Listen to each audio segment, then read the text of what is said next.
Hello there. Don't have a good day. Have a great day. Talk to me, Goose. I'm gonna steal the Declaration of Independence. Why so serious? Squirrel! I could do this all day. Are you watching closely?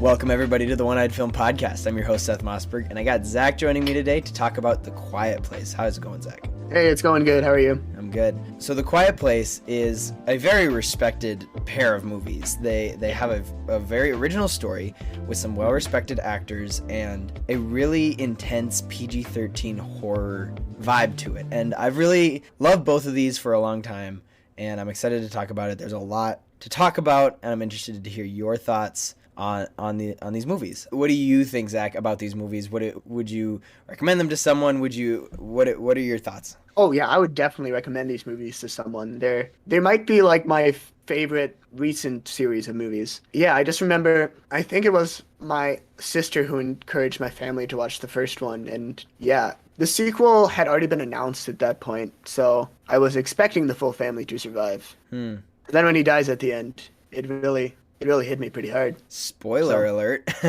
Oh, not bad. No. If you haven't seen it yet, what are you even stop doing? listening now. Go watch them. Yeah. These movies have a way of getting you invested, both with the action scenes that are really intense and make you sit on the edge of your seat, and also the sacrificial love of Lee to his family. I mean, we'll talk about that in a little bit, but it just makes you feel for the character so much more. And the way that it was written and directed and all that was top-notch. And this is one reason I respect a man like John Krasinski so much, is he lets his creative ideas just flow in everything that he does.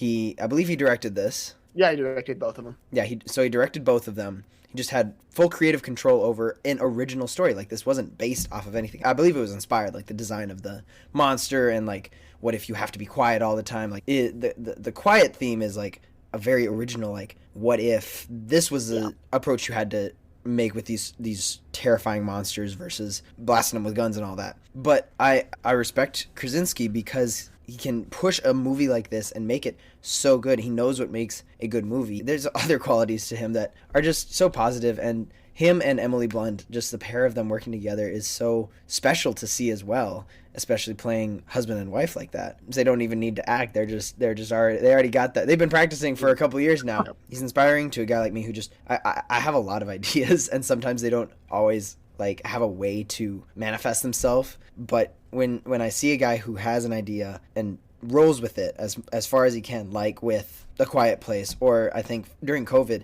he had a cool video series on YouTube that was just encouraging and uplifting, and just that idea that he kept rolling with and just kind of did it because he could, and I just really respect that in him. Yeah, these movies also do a great job at building tension. Like, I remember sitting in the theaters in the second one just for like half the movie, just sitting tensely the whole time, just being like, okay, can I relax now? Can I relax now? And it just kept building until basically the end of the movie. Mm-hmm. And it keeps you guessing. Like, being an original story, you really don't know what's going to happen. And having Bo die early on in the first movie, and then Lee at the end of this first movie as well, is very difficult to watch. And it is surprising when it happens. And you almost have the same feelings as either Evelyn or Reagan, who are watching their brother or their father, die. It's very difficult to watch. And the movies are supposed to bring you along on the journey as a viewer of the events, and having those emotions while you're watching the movie just tells you that it's a good movie. Unlike, most comic book films where you kind of know who's not going to die, with just having completely original characters and original concept, you never really know who's going to survive and who's going to die. So yeah. And also the way a story is formatted to keep you guessing like who could die or who will survive is not cookie cutter. Like, a lot of the recent movies that have come out are very cookie cutter, very predictable. And on that note, I'm going to make a quick amendment. I was very wrong about Ant-Man. We're going to take a little sidetrack here. I was very wrong about Ant-Man. I was hoping for a lot, and I know you have your own thoughts. I just need to amend where I thought that this was going to be a heavy hitter movie. I take all of it back. I'm very disappointed in that movie. It was very cookie cutter. It was very predictable. On that note, just had to throw that in there. I mean, it's definitely the worst of the Ant-Man movies. I think most of that is just because they were trying to do something very different which can work sometimes, but I don't think it worked as well for them with this. It's just from like a visual standpoint, just when you do a whole movie just behind green screens without any like real settings, it's just you can't really get into the movie as well. And also a big part of what makes Ant-Man so cool, like especially with the growing and shrinking, is that it's like in normal environments. So then just like a mug can just be huge. But the environments of the quantum realm are environments we don't really understand, so it doesn't mean as much to see him grow or shrink. There's no sense of scale. Yeah. Yeah. I just had to throw that little tangent in there because I felt very embarrassed for my high expectations from our Ant-Man episode and then being very disappointed. So if you listen to that, I apologize. I had high hopes and they were dashed against the rocks. We might have an episode on it later, but hopefully Guardians of the Galaxy lives up to the expectations.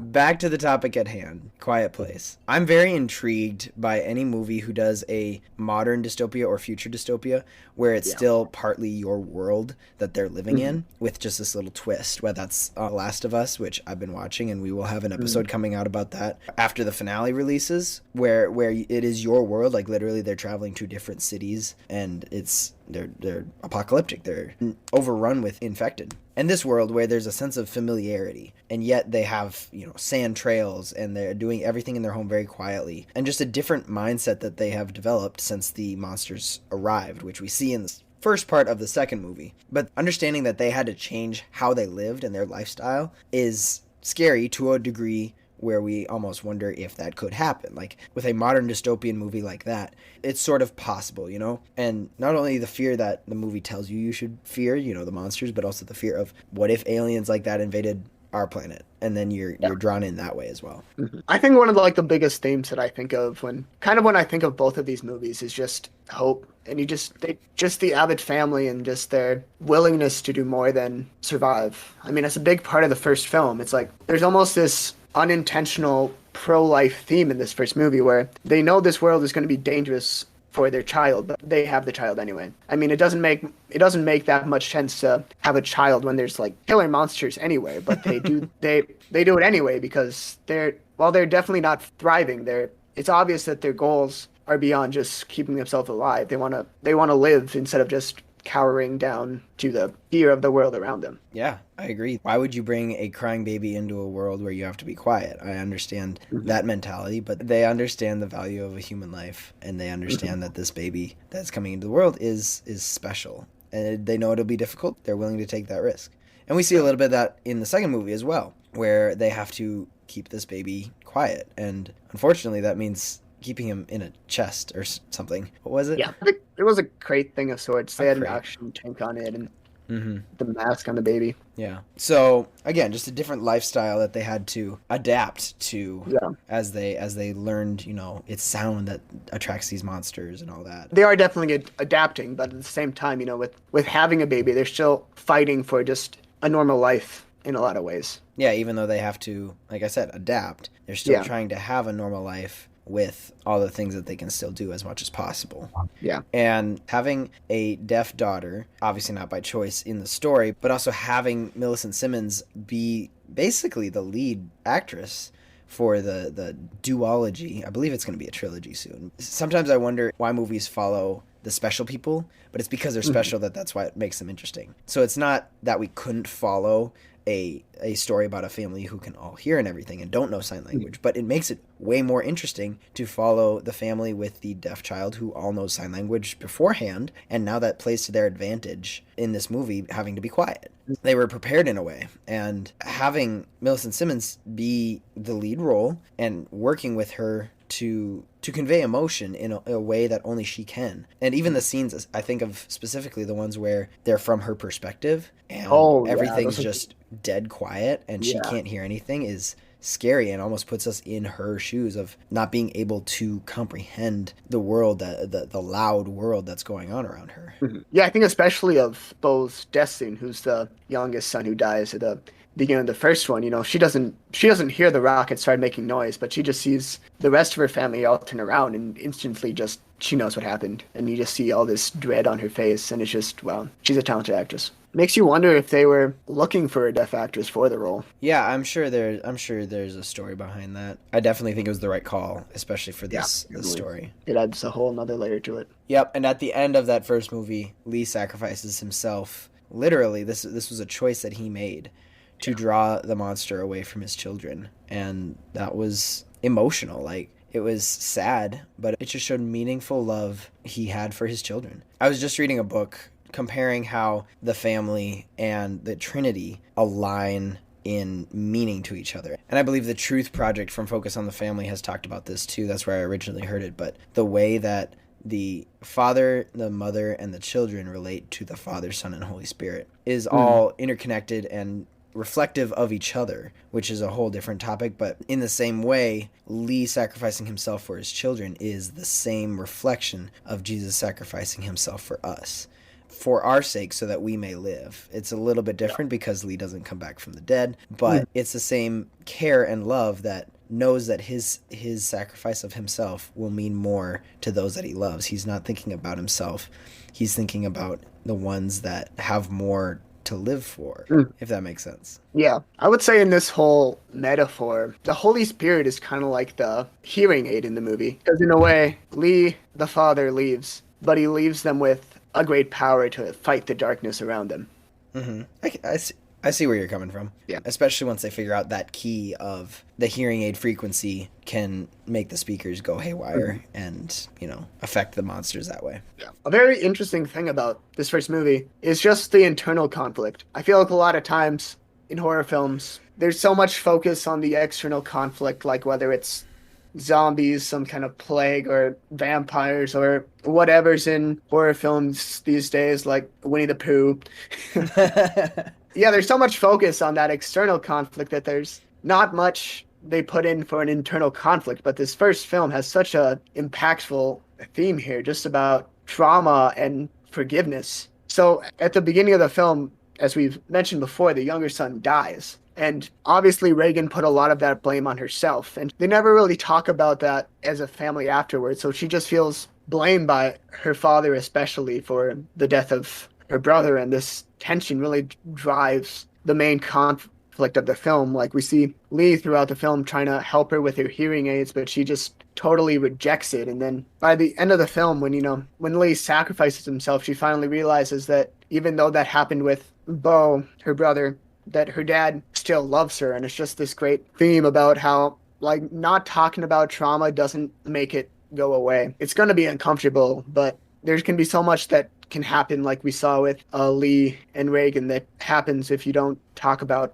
traumatic events like the death of a child like this. Yeah, covering the strong themes of talking things out and not stuffing your feelings down is really true to our real world, where we often let things simmer under the surface, and then it hurts more than it helps. And even though Reagan really felt guilty for it, she slowly finds out that her dad has forgiven her for it, and that's very sweet. For the first movie, it was very contained and just really the four of them, which made it, intense and passionately just enclosed and personal for the four of them. And then we kind of branch out in the second movie to include Emmett and also those people who were on the island. You get to see both how people have adapted in different ways, and also at the prologue to the movie where the aliens actually invade Earth on the comet. Then you also get to see how people reacted initially. And I would call that good world building. It sets the stage for getting us connected to these characters, this family, and then expands out from there. And it didn't need to. It just was a good place for the second movie to go in that direction. We definitely see themes continue in this film from the first one, like living more than just survival. We have Emmett, whose whole life is just kind of centered around survival, and then the Abbotts come back into his life, who are trying to just actually help the world with what they figured out with the hearing aid. But Emmett's resistant to it for a while, but then once they hear the broadcast, and Reagan, the daughter, sneaks off, he joins her and first tries to get her back, but then he realizes this is something that they need to do, so then he goes for it. And I love Cillian Murphy's addition to this sort of world, this saga. Yeah, he brings the very brooding father figure who lost his children and is now mourning them even all these years later. He brings that to the table and really is focused on himself and survival. That's why he has all the traps out. That's why he is ready to, hide for years, I guess. He is kind of that crazy guy, but also he is a survivalist, and he knows what he needs to do. And the problem with his character is that he doesn't have anything to sacrifice. Whereas with Lee, he has to protect his family and eventually sacrifice himself. With Emmett, he just has to focus on himself, and there's almost an opposition from us about him because of, obviously he isn't the antagonist, but we don't relate to him as much because he's very selfish, because he doesn't need any other feeling. Like, he has to be selfish. There's no one else to share with. And when the Abbotts show up, he's very protective of his stuff because it's his stuff, and he didn't plan for this, but he understands slowly that these guys have the answer that could possibly save them all. Yeah. It's interesting that he's kind of like the opposite of the Abbott family, in the sense that he lost everyone else in his family while the Abbotts just lost their father, and how... brother. Oh, yeah, there was a brother too. But Emmett uses the death of his family kind of as an excuse to give up, trying to have a life beyond survival. But the Abbotts kind of use Lee's death as kind of encouragement to keep going, because they have to make his sacrifice worth something, so they're using what they have to help the world around them. It's really cool to also see both of the kids play more significant roles in this film, especially near the end. Reagan goes off on this whole mission to send the noise from the hearing aid out over the radio. And then by the end of the movie, both Reagan and her brother, Marcus, we both see them. Well, Marcus has that whole moment with the radio where he kills the monster. And then we also see Reagan kill a monster while the radio is playing. And it's just really cool just to see these young characters stepping up and kind of like intentionally taking action. It reminds me of a lot of what Paul wrote in 1 Timothy when he says, "Don't let anyone look down on you because you are young, but set an example for the believers in speech, in conduct, in love, in faith, and in purity." And yeah, just the fact that even though they're young, they're doing so much. Some of that's because they were forced to because of the apocalyptic world they are now, but it's also just them learning to grow and become who they're meant to be. And taking on the responsibility that not a lot of kids get. Again, this is a futuristic, apocalyptic type of world that probably will never happen. It's admirable that they are accepting responsibility so young. So we definitely have not seen the last of The Quiet Place. There is a spin-off in the works called A Quiet Place Day 1, which is set to release right now, about a year from now, March 8th, 2024. I'm sure that'll be pushed back maybe a couple weeks. They kind of do that sometimes, but I'm excited for that. They also have a third installment of the trilogy coming out probably 2025. Again, I'm not a huge fan of cinematic universes, but if they can continue the story as it is an original story, I'm very excited. Like, if they can continue to make it a gripping, intense PG-13 type of horror movie, I'm all for it. I'm super excited to see where this franchise go. I think A Quiet Place Day 1 is expected to follow a different group of people, so that's going to be interesting to see just everything happening from a different perspective, and then seeing the story of the Abbott family continue in the third one. And I think they're also working on a video game. I did see that, yeah. I think that'd be sick. I think it's VR too, so that's gonna... Dude, that'd be That's so going to be cool. exciting. Yeah. Yeah. So just experiencing this world for yourself is definitely going to be, terrifying, but really cool at the same time. So this is a franchise that's definitely going to make a mark in cinema. For sure. I'm excited to see those come out in the near future. I'm glad we were able to talk about this, Zach, and I really like the points you brought up on it. For those of you who haven't seen it and want a little bit of a thriller in your life, definitely go watch it. It gets you excited. It's definitely one of those, like we talked about in the Puss in Boots episode, that's just gets you excited for what a good movie is like, So go watch it if you haven't. It's really good. It gets you a little nervous when you sleep at night. And if that's not for you, then I'd suggest you go listen to our horror movie episode with Deacon, where he has some good points on why we shouldn't be scared at horror movies. It's all connected, guys. We got some great episodes if you want to go back and listen to ones that you haven't listened to. They're all there for you to enjoy, both on Spotify and YouTube and wherever you get your podcasts. But those are the main places you should listen. Subscribe on YouTube, follow on Spotify, give us a rating of 5 stars, thumbs up, whatever the platform has. Follow our Instagram for updates and memes about the movies that we cover, and also follow our Discord, where we have great commentary and discussion with the community, and you get to learn what each week's episode is before it even comes out. That's a little Discord exclusive for you. Zach, thanks for joining me today. It's been a pleasure. Yeah, thanks for having me again. It's been great to talk about some of my favorite movies. So Yeah. With that said, have a great day. We love you guys. Peace out. peace out.